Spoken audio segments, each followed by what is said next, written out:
مقصود اصلی حاصل. اب جب یہ بن گئی تو بسا اوقات ہوتا کیا ہے، جو خرابی کہاں سے پیدا ہوتی ہے وہ یہاں سے پیدا ہوتی ہے کہ تنظیم کو مقصد بنا لیا جاتا ہے. مقصد تھا اللہ، کام، اللہ کا دین، اللہ کی رضا، اخلاص کے ساتھ. مقصد وہ تھا. بعد میں تنظیم مقصد بن گئی. جو میری تنظیم میں ہے وہ میرا ہے، جو میری تنظیم سے باہر ہے وہ میرا نہیں ہے. یہ فتنہ پیدا ہوا اور افسوس سے کہنا پڑتا ہے کہ اس فتنے نے مسلمان کو لڑا دیا.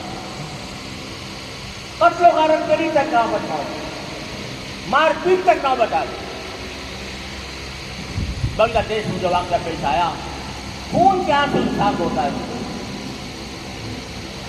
وہ جماعت حضرت مولانا محمد الیاس صاحب رحمۃ اللہ علیہ اگر آج حیات ہوتے تو خون کے آنسو روتے اس واقعے کے اوپر جو پیش آیا.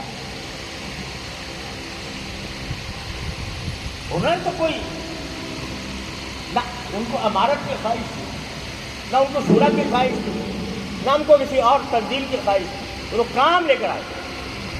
اگر تنظیمیں بٹ گئی، تنظیم بٹ گئی، بٹنے دو. اگر بٹ گئی ہے، ہم نے کوشش کی شروع میں کہ یہ بٹوارا نہ ہو، لیکن افسوس ہے کہ نہیں ہو سکتا. ہو گیا. تو اب بتاؤ تنظیم مقصود ہے یا کام مقصود ہے؟ ایک بات کہو مجھ سے، بتاؤ. اللہ اکبر، نعرہ تکبیر، نعرہ تکبیر. کام مقصود ہے یا کسی خاص جماعت کے ساتھ منسلک ہونا مقصود ہے؟ کام مقصود ہے، کام. اگر کام مقصود ہے تو خدا کے لیے تفریق بٹاؤ. بے شک. جو کوئی اللہ کا نام لے، جو کوئی اللہ کے دین کی طرف دعوت دے، اس کو خوش آمدید کہو، اس کو اپنا سمجھو، اس کے ساتھ محبت کا معاملہ کرو، اس کے ساتھ دشمنی مت رکھو. کیا اس بنا پر لڑو گے؟